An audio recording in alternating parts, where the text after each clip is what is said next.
Hello everyone, good morning, welcome back to my channel. আশা করি তোমরা সবাই খুব ভালো আছো, আমিও ভালো আছি। আজকে বুধবার, বাজে সকাল 8:30।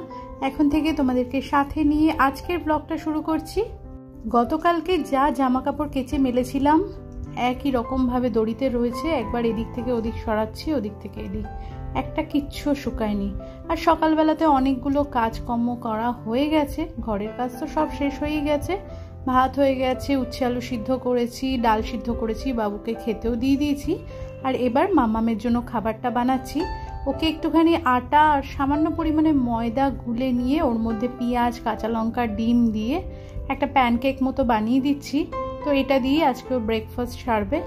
স্বাদ মতো লবণ দিয়েছি আর ওপর থেকে গোলমরিচটা ছড়িয়ে দিয়েছি। তো যা প্রচণ্ড বৃষ্টি হচ্ছে সকালবেলাতে, আজকে আরও কলেজও যায়নি। গতকাল তো এমনিতেই বৃষ্টির জন্য কামাই করেছিল, আজকেও তো মারাত্মক বৃষ্টি হচ্ছে। যাই হোক, টমেটো সস দিয়ে ওকে ব্রেকফাস্টটা সার্ভ করে দিচ্ছি। আর এই সসটা তো ঘরেই আমি বানিয়েছি, সেই কারণে কম বেশি যাই নিক না কেন সকালের সময়তে, সেই ক্ষেত্রে আমার কোনো আপত্তি নেই। বাইরে থেকে যে সস কেনা হয় তার মধ্যে তো অনেক রকম প্রিজারভেটিভ থাকে, আর সত্যি কথা বলতে টমেটো তো ওর মধ্যে থাকে না। যতটা যা শুনেছি থাকে পাকা কুমড়ো আর কি না কি থাকে ভগবানই জানেন। সেই কারণে এবারে ঘরেই বানিয়েছি। তো যতটা মন চায় খাক, এর মধ্যে তো কোনো খারাপ কিছুই নেই। যাই হোক, জলখাবারটা আবার খাওয়ার পরে বাবু একটুখানি বাজারে গেছিলো, একটা ডিমের ট্রে, একটু মাছ নিয়ে এসেছে। আজকে আর মাছ রান্না করব না, ফ্রিজে মাছের ডিম আনা ছিল, সেইটাই বের করে রেখে দিয়েছি। তো মাছের ডিমটা আজকে ওই বড়া করে একটুখানি তরকারি করে নেব। পমফ্রেট মাছ নিয়ে এসেছে, তো সেটাকে একটু ধুয়ে টুয়ে নিয়ে ফ্রিজে দিয়ে দেবো। আর প্রেশার কুকারের ঢাকনি দেখতে পাচ্ছ সিঙ্কের মধ্যে, প্রেশার কুকারে করেই ভাতটা করেছি, করে একটা প্লেট দিয়ে কুকারের মুখটা ঢাকা দিয়ে ফ্যানটা গেটে দিয়েছি। একদম হাঁড়ির মতোই হয়ে যায়। আর কুকারে করে একটা যদি সিটি মেরে দেওয়া হয় তাতে গ্যাসটা একটুখানি বাঁচে। আর সবচেয়ে বড় কথা, হাঁড়িতে করে ভাতটা ফুটালে পরে যে পরিমাণ সময়টা লাগে প্রেশার কুকারে করলে পরে অনেকটা কম সময়তে হয়ে যায়। আর ফ্যানটা গেলে দিলে সেই হাঁড়ির মতোই ঝরঝরে ভাতটাও হয়ে যায়, গ্যাসটাও বাঁচে। নিজের সংসারের সাশ্রয়ের চিন্তাটা তো কোথাও কোথাও নিজেকেও করতে লাগে, তাই না? এই মুহূর্তে মাছটা ধুয়ে ফ্রিজে দিয়ে দিয়েছি। আর এই যে মাছের ডিমটা রয়েছে, খুব একটা বেশি বেসন আমি এর মধ্যে দেবো না, পেঁয়াজ কাঁচা লঙ্কা অল্প পরিমাণে বেসন দিয়ে যে কটা বড়া হবে সেটা দিয়ে একবেলা আমাদের খুব ভালো মতো হয়ে যাবে। আর সকালবেলাতে মুসুর ডালটা যখন ভাতটা বানিয়েছি কাপড়ে বেঁধে ভাতের মধ্যেই দিয়ে দিয়েছিলাম। তো ডাল সিদ্ধটা বেশি করেই করেছি, সেই ডাল সিদ্ধটা কাঁচা লঙ্কা পেঁয়াজ তেল দিয়ে মাখবো। দুপুরবেলাতে ওই ডাল সিদ্ধ আর এই বড়ার তরকারি দিয়ে আমাদের তিনজনের খুব ভালো মতোই হয়ে যাবে। প্রেশার কুকারের এই গ্যাসকেটটা মাঝে মধ্যে খুব গন্ডগোল করে, কোনো কোনো সময় বেশ সুন্দর বসালে পরেই সিটি মারে, আবার কোনো কোনো সময়তে এত বিরক্ত লাগে 50 বার করে খুলতে লাগে, আবার ঠিক করে খুলে বসাতে লাগে। প্রেশার কুকারের আমি দেখেছি একটু পুরনো হয়ে গেলে পরেই গ্যাসকেটগুলো খুব সমস্যা হয়। কখনো কখনো ঠিকঠাক মতো কুকারটার চলে, আবার কখনো কখনো ঝামেলা হয়। আর এখানে দেখো মাছ টাছগুলো ধুয়েছি বলে, আর বর্ষার সময়তে পমফ্রেট মাছটাছে একটু আঁশটানি গন্ধটা বেশিই থাকে। আর এমনিতেও আমি বেসিনে মাছ মাংস ধোয়ার পরে একবার একটুখানি সাবান দিয়ে বেসিনটাকে মেজে নিই, তাতে কি হয় ওই তেল তেলে ভাবটা আর আঁশটানি গন্ধ দুটোই কেটে যায়। ঘরের সামনে রান্নাঘর, একটু যদি দুর্গন্ধ হয় ঘরের মধ্যে সেই গন্ধটা চলে যায়, ভালো লাগে না, ভীষণই অস্বস্তি লাগে। সেই কারণে আমি যে সলিউশনটা আছে ওর মধ্যে তো বাসন মাজার যে লিকুইড সোপটা আমি ব্যবহার করি সেটাও তো পরিমাণ মতো মেশানো থাকে, ওইটা দিয়ে করলে পরে, আর ভিনিগার যেহেতু আছে মাজলে পরে একদম যে তেল তেলে ভাবটা সবটা কেটে যায়। আর হালকা হাতে সুন্দরভাবে বেসিনটা পরিষ্কার করে নিয়ে এবারে আমি চলে এসেছি ডিমের ট্রেটাকে তুলতে, কারণ কাউন্টার টপের ওপরে ওগুলো ভর্তি রয়েছে। একটা ডিম ফেটে গেছে, সেটাই তোমাদেরকে দেখালাম। আর বাকি ডিমগুলোর মধ্যে কোথাও একটুখানি কাদা কাদা মতো রয়েছে, সেই জন্য ঝুড়িতে তুলে নিয়ে ডিমগুলো ভালো করে ধুয়ে নেব। আর ধোয়ার পরে জলটা আজকে ঝরাতে তো হবে সমস্যা, কারণ বাইরে তো সমানে বৃষ্টি পড়েই যাচ্ছে। সেই কারণে ঝুড়ি ধরে নিয়ে আমি ওইখানে রেখে দিয়েছি। জলটা ভালো করে ঝরে গেলে, কাজকর্ম শেষ হয়ে গেলে একটুখানি কাপড়ে পাতিয়ে রেখে জিনিসটাকে শুকিয়ে নেব, তারপরেই গুছিয়ে ফ্রিজে তুলব। তো ডিমের ট্রেটা এখানে খালি করে নিয়ে ট্রেটাকে বাইরে বার করে দিলাম আর কাউন্টার টপটা ভালো করে মুছে আমি পরিষ্কার করে নিচ্ছি। এবারে দুপুরে রান্নাবান্না জোগাড় শুরু করব। রান্নাঘর ছোট থাকলেও পরিষ্কার করে রাখতে যেমন একটুখানি খাটনিটা বেশি হয়, তেমনি গুছিয়ে কাজ করতে গেলেও স্টেপ বাই স্টেপ যদি না করা হয় সেই ক্ষেত্রেও অনেকটা সমস্যা হয়। আমি যখনই রান্নাঘরে কাজ করি তখন বাসনপত্র ঠিকঠাক মতো জায়গায় গুছিয়ে কাজকর্মটা শুরু করি। সিঙ্কে কোনো সময়তেই বাসন জমতে দিই না, আর একটার পর একটা স্টেপ বাই স্টেপ কাজ করি। রান্নাঘর ছোট থাকলে পরে এভাবে যদি কাজ করা হয় তাহলে কাজে কিন্তু কোনো অসুবিধাই হয় না। সেক্ষেত্রে রান্নাঘর বড় ছোট বিষয়টা কোনো রকমই ম্যাটার করে না। আর এখানে দেখো আমি পেঁয়াজ কেটে নিচ্ছি এই মাছের ডিমের যে তরকারিটা বানাবো সেইটার জন্য।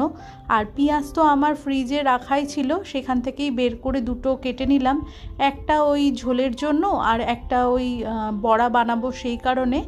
আর আজকে যে বাটা মশলাটা আছে সেটা দিয়েই আমি মাছটা বানাবো বলে আর কিছু পেস্ট করলাম না, মানে মিক্সি চালিয়ে লঙ্কা পেঁয়াজ এগুলো কিছুই আমি বাটাবাটি করলাম না, সব কিছু এখানে কুচিয়ে নিয়েছি আর ওদিকে বাটা মশলাটা দিয়েই রান্না করে নেব। এরকমভাবে মশলা বানানো থাকলে পরে ঝটপট কিন্তু রান্নার কাজটা হয়ে যায়। তো যে বিষয়টাতে কথা বলছিলাম, রান্নাঘরে স্টেপ বাই স্টেপ কাজ করলে ছোট রান্নাঘর হোক বা বড়, সেই ব্যাপারটাতে কোনো রকম কোনো অসুবিধা হয় না। সব সময়তেই বাসনপত্র জায়গায় গুছিয়ে রাখতে হয়। ব্রেকফাস্ট হলো, ব্রেকফাস্টের যে জিনিসগুলো লাগলো ব্রেকফাস্ট কমপ্লিট হওয়ার পরে সেই সব জিনিসগুলো জায়গায় গুছিয়ে নিতে হয়। বাসনপত্রগুলো গুছিয়ে নিলে তারপরে কাউন্টার টপটা একবার পরিষ্কার করে নিলে মনে হয় যেন না একটা ধাপ শেষ হলো, তারপরের পার্টটা আবার শুরু হবে, সেটা হচ্ছে লাঞ্চের প্রস্তুতি। দুপুরে রান্নাবান্না জোগাড়ের সময়তেও আমি ঠিক ওই রকমভাবেই কাজ করে থাকি। যদি সবজিপত্র কিছু কাটার থেকে কাটাকাটি হয়ে গেলে পরে সাথে সাথে চপিং বোর্ডটাকে তুলে নিয়ে ধুয়ে একেবারে রেলিংয়ে দিয়ে দিই শুকাবার জন্য। কোনো সবজিপাতি বাজার থেকে আনলে পরে সেটা তো কাউন্টার টপের ওপরেই রাখা হয় ঝুড়ি ধরে, সেটাকে ধুয়ে একটুখানি জল ঝরিয়ে নিয়ে সাথে সাথে আমি রেলিংয়ে দিয়ে আসি। জায়গা যতটা খালি থাকবে ততটা দেখবে কাজ করতে সুবিধা হয়। এখন হয়তো তোমরা ভাবতে পারো যে ছোট্ট জায়গা খালিটা হবে কি করে, কাজ করতে গেলে তো ভরেই থাকে। তাও জিনিসগুলোকে যদি ঠিকঠাক মতো গুছিয়ে রাখা হয় ছোট জায়গাতেই অনেক সুন্দরভাবে কাজ করা যায়, যেমনটা আমি করি। ভাত রান্না হয়েছে, ভাতের এই যে প্রেশার কুকারের ঢাকনিটা আমি সাথে সাথে মেজে একদম গুছিয়ে তুলে নিলাম। ডিম সবজি যখনই যা আসে সাথে সাথে ধুয়ে নিয়ে আমি রান্নাঘরটা খালি করার চেষ্টা করি। রুটি হলে চাকি বেলনি মেজে ঘষে নিয়ে রেলিংয়ে দিয়ে দিই।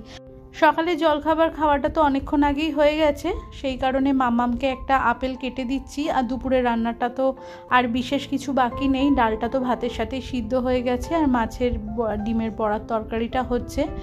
আজকে ঘরে ডাস্টিংয়ের কাজকর্ম সমস্ত কিছু মাম্মাম করেছে। ওর ঘরের বিছানা তোলা, আমার ঘরের বিছানা গোছানো সব কিছুই ও করেছে। আর ওই যে ওর খাটটা দেখতে পাচ্ছ, বালিশটা দেখবে সবসময় মাঝখানটাতে। ও চেয়ারে বসে পড়াশুনো করে ঠিকই, কিন্তু যখনই এসে খাটে বসে ওই পিঠে কাঠের ওখানটাতে খুব ব্যথা লাগে, সেই কারণে পিঠের ওখানে বালিশটা দিয়ে ওই মাঝখানটাতে খাটের হেলান দিয়ে বসে থাকে। আর আগে তো একদিন তোমাদেরকে আমি দেখিয়েছিলাম না, ওই খাটের গদিটা এতটা বেশি নরম, একবার বসলে পরেই চাদরগুলো কেমন যেন কুঁচকে যায়। সেই কারণে ও ওই খাটটার মধ্যে বসছে শুচ্ছে। ও যদি বাড়িতে থাকে খাটটা অগোছালো হয়েই থাকে। আর যেদিনকে কলেজ যায় সকালবেলাতে বা বেলা করে যখনই বেরোক না কেন, তারপরেই গিয়ে আমি খাটটা ঝেড়ে টেরে ভালো করে চাদর টান করে পেতে রাখি। আর এই যে দেখো বৃষ্টিটা এখন কমে গেছে, বেলা কিন্তু বেশ অনেকটাই হয়েছে। বাইরেটাতে একদম মেঘলা নিম্নচাপ হয়েছে। তোয়ালেগুলো আমরা সবাই স্নান করেছি, দড়িতে আর মেলার জায়গা নেই, তাই তোমাদেরকে দেখালাম যে দড়িটা পুরো ভর্তি জামা কাপড়ে আর তোয়ালেগুলো সব চেয়ারের কোনায় মাথায় ওরম ঝুলছে। আর এই যে দেখো পেঁয়াজ কাঁচা লঙ্কা আলু সবটা ভেজে নিয়ে যে টমেটো পেস্টটা বানিয়েছিলাম আর যে ভেজ মশলাটা বানানো ছিল সেটা দিয়ে ভালো করে কষিয়ে নিয়েছিলাম। আমি এখন ভয়েস দিচ্ছি সন্ধেবেলাতে, তো ডিমের বড়ার তরকারি তো খাওয়া হয়ে গেছে। খুব সুন্দর হয়েছিল, খেতে ভীষণ ভালো হয়েছিল। সকালবেলাতে মাছ ডিমের ট্রে যখন নিয়ে এসেছে, কাঁচা লঙ্কা আর আদা নিয়ে এসেছে, সেটাকেও একটুখানি ধুয়ে টুয়ে আমি একটুখানি দিয়ে দিলাম বাইরে। রোদ তো নেই, লঙ্কাটা তো নয় জল ঝরে যাবে, সব ঠিকঠাক আছে, কিন্তু আদাগুলো শুকাতে একটুখানি সময় লাগবে। আর বাইরে বৃষ্টিটা এখন একদমই নেই, কিন্তু হাওয়াটাও একদম নেই, একটা গুমোট ভ্যাপসা গরম ভাবটা রয়েছে। আর আমার রান্নাঘরের কাজটা মোটামুটি শেষ। কাউন্টার টপ সবসময় আমি মুছে মুছে পরিষ্কার করে করে কাজ করি, অপরিষ্কার জায়গাতে কাজ করতে আমার একদমই ভালো লাগে না। আর ওই যে ছোট বড় যাই বলো না কেন, নিজে যেখানটাতে কাজ করব সেই জায়গাটা যদি সুন্দরভাবে গোছানো থাকে, আমার যা আছে যেটুকুনি আছে সেটুকুনিকেই যদি আমি নিজের মনের মতো করে সুন্দরভাবে গুছিয়ে রাখি, সেই জায়গায় দেখবে কাজ করতে গেলে মনে অনেকটা বেশি শান্তি লাগে। আর এই যে আলু টালুগুলো সিদ্ধ হয়ে গেছে, ডিমের বড়াগুলো আমি এর মধ্যে দিয়ে দিয়েছি, শেষে শুধু গরম মশলা আর দেব একটু ঘি, ব্যাস তাহলেই হয়ে যাবে। রান্নাবান্না সেরে এই ফ্রাইং প্যানটাকে মেজে ঘষে এখনই পরিষ্কার করে নেব। আর কাউন্টার টপ, গ্যাসের ওভেন সবটা মুছে পরিষ্কার করে নিয়ে আমিও একটুখানি গা হাত পাটা ধুয়ে নিয়ে জামা কাপড় টাপড় ছেড়ে আসবো। না, স্নান আর করবো না, কারণ ওয়েদারটা ভালো না। এই সময়তে স্নান করলে আমি তো তোমাদেরকে বলেইছি একটা ঠান্ডার ধাঁচ আছে, জামা কাপড় টাপড় না ছাড়লে পরে রান্নাবান্না করার পরে খুব একটা ভালো লাগে না। সেই কারণে জামা কাপড় ছেড়ে নিয়ে খাবারও সার্ভ করব, নিজেও খেয়ে নেব। আর এই যে ডালটা সিদ্ধ করা রয়েছে, সকালবেলাতেই একেবারে ভাতের মধ্যে কাপড় বেঁধে দিয়ে দিয়েছিলাম, এর মধ্যে একটু লবণ দিয়ে আর সর্ষের তেল, পেঁয়াজ, লঙ্কা দিয়ে মেখে নেব। এখন দুপুর 1:30 মতো বাজে, দুপুরের খাবারটা সার্ভ করে নিচ্ছি। ভাত দিয়ে দিলাম, আর ডাল সিদ্ধটা তো পেঁয়াজ দিয়ে সর্ষের তেল লবণ দিয়ে মেখেছি, কিন্তু কাঁচা লঙ্কাটা আর ভিতরে দিয়ে মাখিনি, কারণ বাবুর মুখে কাঁচা লঙ্কা পড়লেও খুব একটা পছন্দ করে না। আর মামামের প্লেটটা রেডি করলাম, এই যে মাছের ডিমের বড়ার তরকারি আর ডাল সিদ্ধ, এই হচ্ছে আজকে দুপুরের খাবার আমাদের। গুড ইভিনিং বন্ধুরা, 5:45 মতো বাজে। দুপুরবেলাতে একটুখানি শুয়েছিলাম, আর এখন চলে এসেছি রান্নাঘরে। এই যে দেখো, রান্নাঘরটা পরিষ্কার করে নিয়ে ডিমের ঝুড়ি থেকে ডিমগুলোকে একটা কাপড়ে দুপুরবেলাতে পাতিয়ে দিয়ে তারপরে শুতে গেছিলাম। আর বাকি সমস্ত কিছু মেজে ঘষে চারিদিকে পরিষ্কার করে গুছানো রয়েছে। আর রেলিংয়ের ওপর থেকে লঙ্কাটা আদাটা সব রান্নাঘরে তুলে দিয়েছিলাম। আর এবারে ডিমগুলোকে গুছিয়ে বাটিতে করে তুলে নিয়ে ফ্রিজে রেখে দেবো। এরকমভাবে কাপড়ের উপরে খুলে পাতিয়ে দিয়েছিলাম বলে বেশ সুন্দরভাবে জল টলগুলো শুকিয়ে গেছে, আর সেই কারণে বাটিতে করে ভরে নিয়ে এবারে ফ্রিজে দিয়ে দিচ্ছি।